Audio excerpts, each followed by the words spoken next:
Well, we're here, the final week of January of Suck 5, and with it being Disney focused, we just can't end without taking a look at the type of features that made the studio iconic. Yeah, we're doing their animation. With over 50 animated features made, some are bound to be worse than others. Today, we'll look at the ones that more often than not show up as among their worst. Whether it's the quality, how bad they felt at the box office, or just insulting to the people being portrayed. It's been a long month, but if I'm gonna tackle the worst of Disney, I'm definitely gonna try to end on a high note.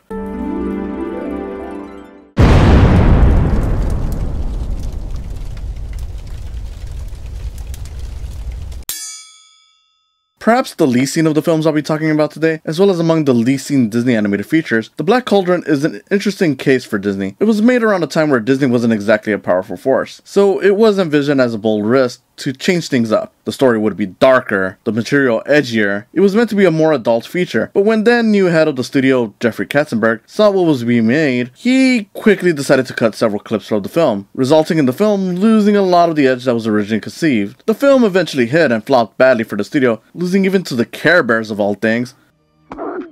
While it's gained a cult status since, it's still recognized as one of the studio's biggest misfires. But does it truly deserve that? Short answer, yeah, it does. Look, I appreciate the darker tone, and the animation is impressive, especially given that a lot is unlike anything else from the studio, but I just can't get past how annoying the main cast is. We have Taran, a boy who wants to be a warrior, who whines throughout a lot of this. He's eventually joined by others, including a princess, a musician, and Gurgi. Oh, poor miserable Gurgi deserves fierce smackings and whackings on his poor tender head.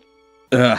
And while I know it's not all of their scenes, quite a bit just feels like it's characters complaining about the situation they're in. It tends to set a negative mood. Anyway, so for those unfamiliar, here's the gist of the story. There's a black cauldron that can summon the dead. An evil being known as the Horn King wants it, and the lead Taran has a pig that can guide him to the location of the cauldron. Taran of course wants to save the day, while the Horn King wants to rule with the power of the cauldron. It's a simple enough story, but it feels like it's lacking a lot of material, which it probably is given that it's adapting 2 books. So it quickly becomes apparent that the story really needed to be more fleshed out. Like I said before, the characters feel like they complain throughout a lot of this. I wouldn't mind if we saw them grow, but even towards the end, they still kind of act this way. And even the villain, for as cool as the design he gets, the Horn King really does nothing. He looks and sounds menacing, but we never see him actually fight or do something of interest, and then he just gets sucked into the cauldron. Wow. I know a good 12 minutes or so was cut from this, but I can't imagine that helping much. Honestly, I feel like this movie would probably be stronger at around 2 hours rather than its 80-minute runtime, so the story can be as epic as it tries to be. Still, for what it's worth, I was never bored with it. I loved seeing the animation. I just wish it was more fleshed out and less annoying. It's not the worst Disney film. I'd probably only mark it among their top 10 worst animated features, and even then it would barely get in, I think. But considering how bad it flopped and how it felt to present a thrilling Disney animated tale for older audiences, it truly is a misfire. And I could see how it could be considered among their biggest mistakes. You know what the world truly needs? A true story through the lens of a Disney fairy tale.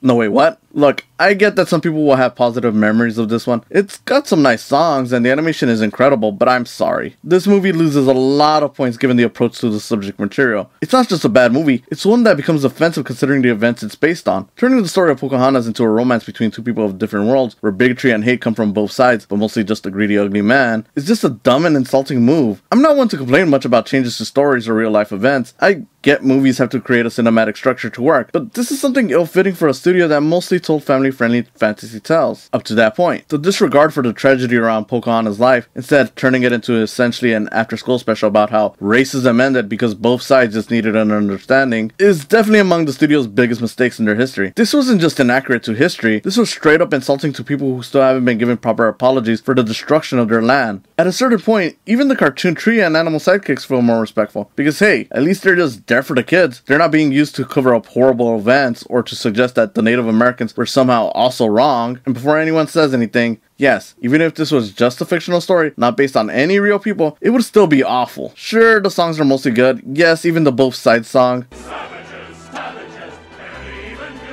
And the animation is beautiful. The movie is still really lazy in other areas. The characters are all pretty bland. You have the cute animal sidekicks, the greedy bad guy. Pocahontas is pretty much just fearless and brave, while John Smith lives up to the blandness of his name. None of these characters are standouts for the studio, and sure, they're not the worst, but there's nothing to them that makes them special. Then of course we go back to the movie's message just being that racism is solved when you get rid of the one bad apple, but even then the movie portrays as racism being the fault of both sides. It's just an awful thing to be told. So no, the movie would wouldn't be less bad, so to speak, if it wasn't based on anything. It's still just as insulting.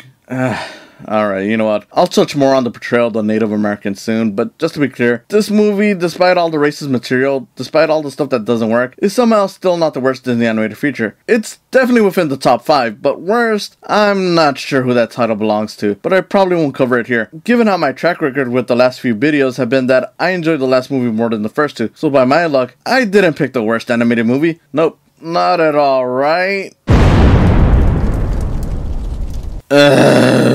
Seriously? This movie, look, I won't beat around the bush. Chicken Little is the worst Disney animated feature, as well as the worst movie this genre of suck. It's unpleasant to watch, it's unpleasant to look at, it's just unpleasant. If you showed a clip of this movie to someone completely unaware of the movie, they'd either believe it was a cheap parody of a bad children's movie, or a rip-off animated feature from a studio doing some money laundering of all things. I cannot stress this enough.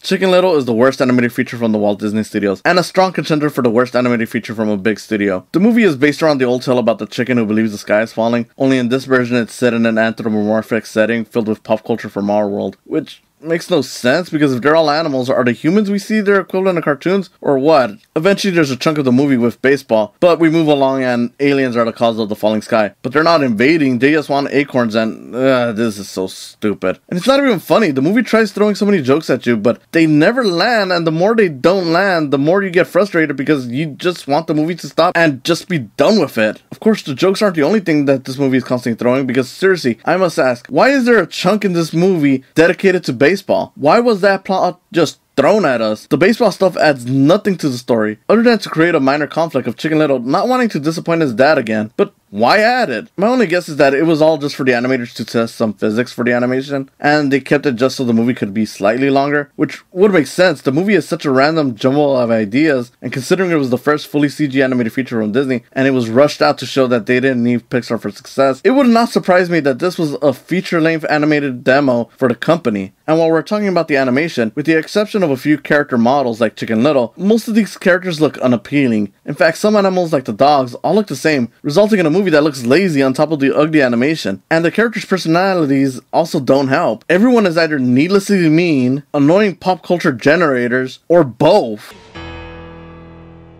I will survive? The worst though has to be Chicken Little's father. I won't go into too much detail as others have already touched upon it, but yeah, the things the father say would be psychologically abusive to kids. Sure, the disappointed father trope is a cliche in movies, but here, Chicken Little's dad never really seems to care for his kid, unless he does something good, which is a horrible message for kids. The only positive things I can say for this movie is that I do think Chicken Little's design is pretty good. I do enjoy the Bare Naked Lady song in the movie's intro, and the final gag being a fake movie adaptation wherein the alien stuff is front and center because it's a space opera is kind of cute. Ain't no mountain high enough, ain't no valley low.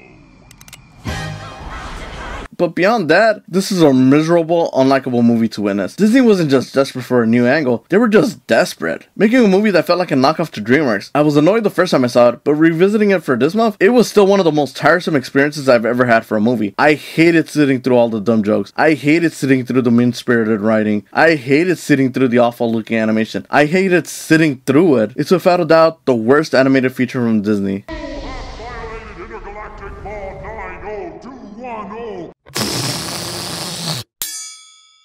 Well, it was a topic in pretty much all the videos, might as well have it here. Pocahontas is of course the only movie that actually has race as a subject, so to be fair, it is in multiple features this time. And while being fair, the portrayal of Native Americans in Pocahontas is surprisingly not bad. They certainly play up the mystical aspects, sure, but I do feel it's fairly respectful, as if they actually talked to some Native Americans regarding the portrayal. Sure, the movie doubles down on some hurtful racist tropes, like the both sides stuff, but the characters rarely, if ever, feel like they're made to be stereotypical. So, good job on that. What I can't say good job to is the month as a whole. Why was race such a common issue? People say things have gotten better, but some of these movies are more recent, so that they still botched it on the race subject is sad. Whether it's the stereotypes or the overall messaging, Disney still has ways to go on improving, despite recent positive portrayals. Admittedly, this isn't just a Disney problem, because of course 3 of these films only recently became Disney features, but it's kind of funny that the year I set a theme is the year I stumbled on more of these movies.